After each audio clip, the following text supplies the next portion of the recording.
지금까지 인류사에서 근본적으로 두 번의 산업혁명이 있었다고 합니다. 자, 1, 2, 3, 4차 이게 아니라 근본적으로 바라보는 산업혁명이 두 번 있었다고 해요.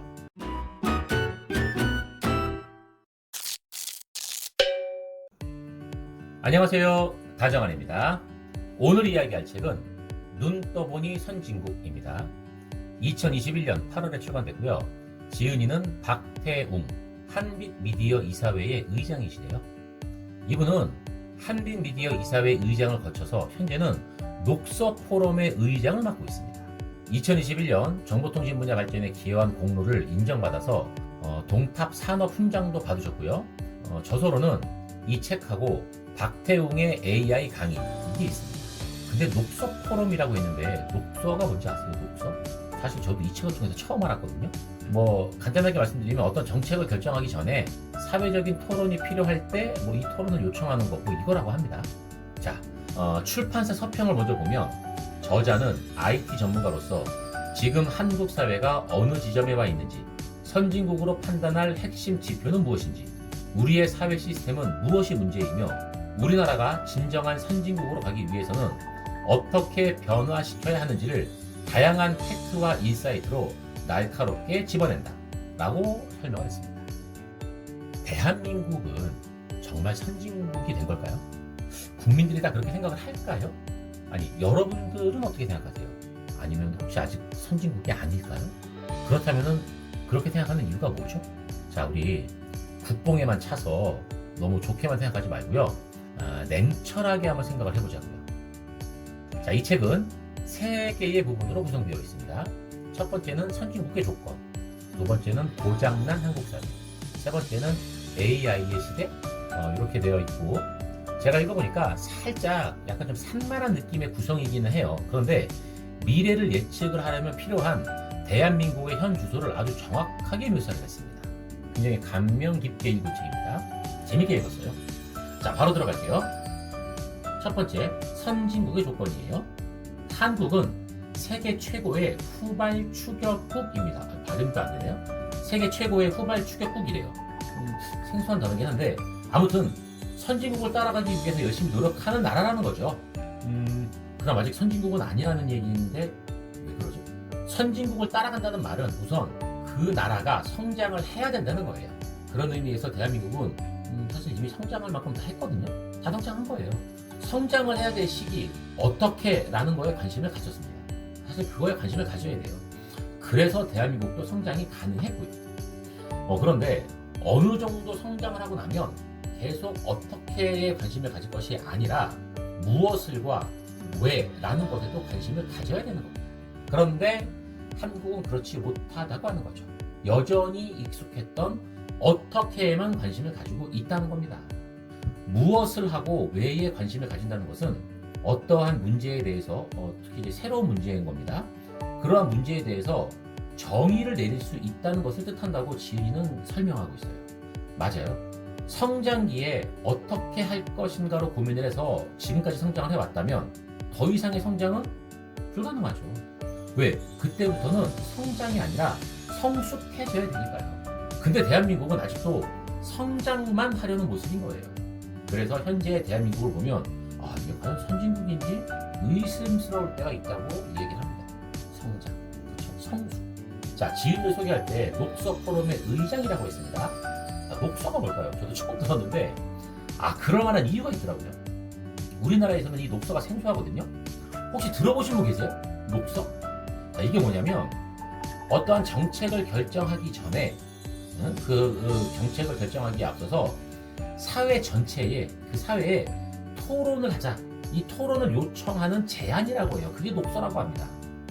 어떠한 문제나 이슈가 발생을 하면 사회 전체의 토론을 통해서 먼저 이 사회의 의견, 국민들의 의견을 수렴을 하는 거예요. 그리고 그 충분한 의견을 수렴을 해서 충분하게 그 내용을 정리를 해서 이게 한 2년 정도 걸린대요, 통상. 그 다음에 책을 발간한답니다.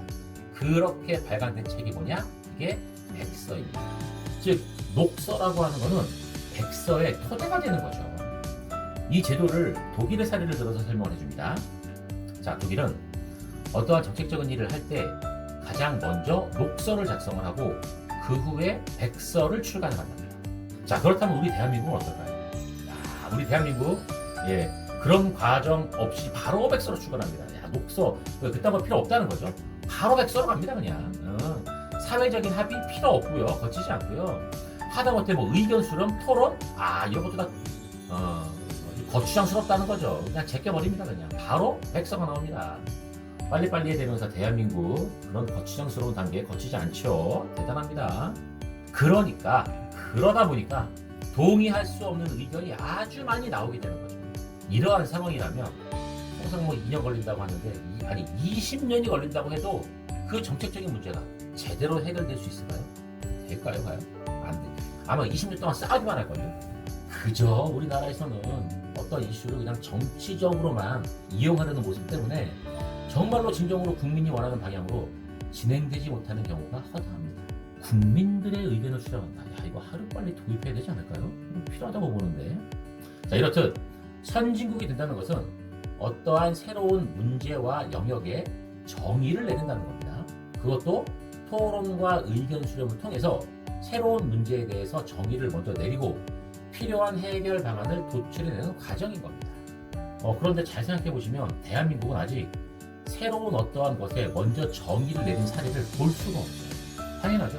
지금까지는 선진국이 먼저 내린 정의를 따라하면서 성장을 했거든요. 그런데 진정으로 선진국이 되려면 새로운 문제에 대해서 먼저 정의를 내릴 수 있어야 한다는 겁니다. 네, 바로 그거예요. 사회적인 이슈, 문제, 전 세계적으로 유례가 없는 그런 문제들이라면 다른 나라들이 어떻게 하는지 지켜보는 이런 자세를 갖는 게 아니라, 그리고 그 중에서 좋아 보이는 것을 그저 따라하는, 뒤늦게 따라하는 이런 모습, 이런 게 아니라는, 이제 이런 모습은 필요 없다는 겁니다. 이제 그만해야 돼요. 대한민국에서 벌어지고 있는 문제는 대한민국이 가장 잘 알 테고요. 대한민국 국민들이 더 잘하는 겁니다. 아인슈타인 아시죠? 그 머리 좋은 분 있잖아요. 그분이 이런 말을 했어요. 나에게 세상을 구할 수 있는 단 1시간이 주어진다면 55분은 문제를 정의하는 것에 사용하고 나머지 5분은 그 문제를 푸는 데 쓸 것이다. 이렇게 얘기했어요. 아니, 5분으로 해결할 수 있을까요? 그런데 5분이면 해결할 수 있도록 55분 동안 문제를 잘 정리를 하겠다는 걸로 저는 해석을 했습니다. 해답보다 질문이 더 중요하다는 거죠. 그 문제가 왜 문제인지, 무엇이 문제인지 이것을 제대로 정의를 해서 해결할 수 있는 방법을 제대로 찾아가자는 겁니다. 그렇게 해야 되는 거예요. 근데 지금 우리는 어떻게 하고 있죠? 문제를 정의하는 거에 대한 중요성? 당연히 모르죠. 모릅니다. 그냥 일단 무턱대고 시작하면 어떻게든 되겠지라는 생각으로 일단 시작을 하고 있어요. 그리고 주위에 비슷한 사례를 벤치마킹하면서 문제를 해결해 보겠다면서 억지로 끼워 맞추는 그런 느낌? 이런 느낌적인 느낌이 들 때도 있습니다. 사람도, 인간도 어느 정도 양쪽으로 성장을 하면 그 다음에 더 이상 잘하지 않아요. 30대가 넘었는데도 매일매일 키를 재나요 혹시? 내가 컸는지 안 컸는지? 나이에 맞는 그러한 지표가 필요할 때입니다. 지금의 대한민국이 바로 그러한 시기라는 거죠. 키를 키우겠다고 하면서 매일매일 어떻게만 관심을 갖고 있다면 언제 우리가 성숙해질 수 있을까요? 지금부터 우리는 성숙해져야 됩니다. 또 처음 들어보는 말은 아니겠지만 한국인의 이 문해력, 이 문해력이 세계 최하위 수준에 가깝다고 하는 말, 처음 들어보신 분도 계시겠지만 뭐 들어보신 분 계실 거예요. 네, 근데 이게 문해력만이 아닌 것 같아요. 우리가 최하위인 게 청취력도 비슷한 수준일 거라고 얘기를 하고 있습니다. 제대로 경청하고 토론하고 합의안을 찾는 것, 그리고 그러면서도 그 과정에서 타협하는 방법, 이러한 것들이 우리 교육에 좀 녹아져 들어가서 이렇게 몸으로 배어 있어야 되는데 이런 게 교육에 빠져있기 때문이라고 얘기를 하거든요. 맞아요. 학교에 가보면 학생들이 점점 더 발표를 하거나 자신의 생각을 말하는 거에 굉장히 주저하고 있어요. 그냥 혼잣말로 뭐 중얼중얼 이렇게 얘기하고 장난이나 치고 그렇게 얘기하지 자신있게 발표를 하거나 자신의 생각을 말을 하지 않아요. 그러다 보니까 말하기를 못하게 되는 모습으로 변해가고 있어요. 왜 이런 현상이 나타났을까요? 저도 개인적으로 학교에서 지켜본 학생들의 모습을 보고 느낀 건데 이런 것들이 있더라고요. 우리는 너무나도 쉽게 다른 사람의 말과 의견을 깔보는 경향이 있어요. 물론 뭐 장난삼아 거기도 하겠지만 실제로도 다른 사람들의 말에는 아주 딸같이 달려들면서 장난치고 비웃고 놀리고 막 그래요. 그러니까 거꾸로 자신이 말을 할 때도, 내가 말을 할 때도 내 말이나 의견이나 발표 내용에 다른 친구들이 놀릴 수 있다는 거죠. 다른 친구들한테도 놀릴감이 될 수 있다는 생각을 하는 거예요. 아주 자연스럽게. 왜? 본인도 그렇게 하니까. 전 이게 가장 큰 문제라고 봅니다. 지금 중학교에 가가지고 수업 시간에 학생들한테 뭔가를 물어보면은 알고 있는 내용도 대답하지 않아요. 알고 있어도 일부러 웃기려고 따르게 얘기합니다. 네, 진지하게 얘기하지 않아요. 자신의 생각을 얘기하지 않아요. 처음에는 일부러 말을 하지 않겠지만 시간이 지나면 말을 하지 못하게 됩니다. 저는 이 모든 것들이 대한민국이 선진국으로 가는데 정말 장애물이 되는 게 아닐까 싶다는 그런 생각을 한번 해봤습니다. 왜 자신 있게 자신의 얘기를 하지 못하죠? 다른 사람의 생각을 왜 하지 못하는 거죠? 네, 안타깝습니다. 자, 안타까움을 뒤로하고 다음으로 넘어갈게요. 2부에서는 고장난 한국 사회라는 타이틀로 이 양반이 책을 썼습니다. 대한민국이 어디가 고장이 난 걸 얘기하는 거겠죠? 어디일까요, 그게? 어디가 고장난 걸까요? 어디를 고쳐야 될까요? 아니, 고칠 수는 있을까요? 자, 한국 사회에서 토론이라고 하면 사람들이 대부분 곧바로 말싸움을 떠올려요. 그리고는 승패를 물어요. 이게 일반적이에요. 근데 토론이 정말 그런 걸까요? 이러한 현상이, 토론에 대한 이러한 모습, 이러한 현상이 곧 듣는 것에 대한 부재, 듣기 부재의 공교육하고 관련이 있을 거라고 지은이는 생각하고 있습니다. 여기서 독일의 예를 또 들어주는데, 독일에서는 초등학교 5학년 때부터 정치를 가르친다고 해요. 상황과 역할을 교대로 하면서 양쪽의 입장을 다 경험해보는 거죠. 우리나라 대한민국하고는 아주 정반대의 모습이죠. 왜요? 우리나라 대한민국에서는 학교에서 정치의 정자도 얘기를 꺼내지 못하게 해요. 네, 큰일 납니다. 이거 민원 들어옵니다. 아예 말을 못하게 하는 거예요. 그러다 보니까 제대로 말하는 방법을 배웠겠습니까? 이거 어디 가서 배워야 되는 거죠? 배우질 못해요. 배울 수가 없어요. 한 발 더 나아가서 제대로 토론한다, 이 말을 알기나 할까요? 그러니까 토론이라고 하면 말싸움을 떠올려도 이상할 게 없는 거예요. 우리는 토론이라고 쓰고 말싸움이라고 읽어요. 지은이가 그래서 이런 질문을 합니다. 많이 본 기사가 좋은 기사일까요? 많은 기사를 생산하는 곳이 과연 좋은 언론사일까요? 뭔가 좀 이상하지 않나요? 지금의 뉴스를 대하는 우리들의 주된 생각을 저는 거꾸로 반문하는 게 아닐까라는 생각을 했습니다. 사람들이 많이 보고 그리고 공유하고 댓글이 많이 달린 그러한 기사, 그 기사가 유명한 기사라고 생각을 해요. 그렇게 유명해졌다고 하더라도 그게 좋은 기사인지는 또 별개의 문제거든요. 그런데 우리들은 그저 유명하면 그게 좋은 것이라는 아주 이상한 생각을 하는 경향이 있어요. 단지 그냥 재미있거나 흥미를 유발시키는 기사일 뿐인데도 우리는 그렇게 생각하지 않아요. 유명하면 좋은 거래요. 이러다 보니까 제목이 자극적이거나 좀 다소 과장된 어떤 내용의 기사들을 사람들이 더 좋아하는 거예요. 자, 근데 여기까지는 그래도 이해할 수 있겠어요. 이것도 솔직히 좀 심각한 상황이긴 하지만 여기까지는 이해할 수 있겠지만, 자, 뉴스하고 기사를 보는 곳이 더 문제인 겁니다. 여러분들 어디서 보세요 혹시? 뉴스와 기사를? 이거를 언론사에서 봐야 되는데 언론사에서 보는 게 아니에요. SNS나 유튜브에서 봅니다. 그것도 원본 그대로가 아니라 가공이 된 내용을 봐요. 어떤 사람이 나와가지고 떠들면서 자기의 설명을 얘기해주면서 틀어주는데요. 그러면 마지막으로 그 기사를 그대로 믿어버립니다. 뉴스가 가져야 될 가치, 올바른 제대로 된 뉴스의 가치는 처음부터 고려 대상이 아니었어요. SNS나 유튜브에서 보는 영상도 그렇고 지인들에게서 들은 내용도 마찬가지예요. 사실이냐 사실이 아니냐, 사실 이게 정말 중요해야 되는 건데, 이게 정말 가장 핵심적으로 고려해야 될 내용인데 우리들은 이거는 중요하게 생각하지 않고 이것보다 더 중요하게 고려하는 것이, 더 중요하게 판단하는 것이 있습니다. 그게 존재해요. 그게 뭐냐? 네, 바로 재미있냐 재미없냐입니다. 나에게 필요한 내용을, 내가 지금 알아야 하는 내용을, 대한민국에서 이슈가 된 내용을 비판적으로 제대로 이해하기 위해서 노력을 해야 되는데, 그러면서 뉴스와 기사를 내가 보면서 생각을 해야 되는데, 그렇지 않고 재미있으면 보고 재미없으면 보려고 하지도 않는, 우리는 그렇게 뉴스와 기사를 보고 있습니다. 정말 대한민국이 어딘가 고장난 건 확실해 보이죠? 고칠 수 있을까요, 이거? 모르겠네요. 답답한 마음을 안고 마지막으로 넘어가겠습니다. 자, 마지막은 AI의 시대, 이거에 대해서 말하고 있습니다. 지금 AI 난리죠, 아주 그냥. 지금까지 인류사에서 근본적으로 두 번의 산업혁명이 있었다고 합니다. 자, 1, 2, 3, 4차 이게 아니라 근본적으로 바라보는 산업혁명이 두 번 있었다고 해요. 첫 번째는 사람의 몸을 넘어서는 그러한 혁명, 사람의 몸을 대신하는 그러한 혁명이었고요. 이것을 대체하는 것이 첫 번째였고, 두 번째는 인간의 지능과 정신, 이거의 한계를 뛰어넘는 혁명, 이것이 두 번째라고 해요. 현재는 두 번째의 혁명이 진행 중인 상황으로 보이죠. 여러분들도 아주 실감하실 겁니다. 지금 너무나도 똑똑하죠. 정말 신기합니다. 진짜 뭘 물어봐도 항상 스마트한 답을 내놓고, 물론 그게 100% 맞는 말인지는 확인해봐야 되겠지만, 아무튼 이렇게 두 번의 근본적인 산업혁명이 발생을 했는데 문제가 생겼습니다. 무슨 문제예요? 인공지능의 성능이 스마트해지고 똑똑해지고 정확해지고 있는데 도대체 왜 그렇게 정확하게 나오는지를 인간이 설명할 수가 없다는 겁니다. 인간이 증명할 수도 없고요. 어떻게 그렇게 됐는지 알 수도 없다는 거예요.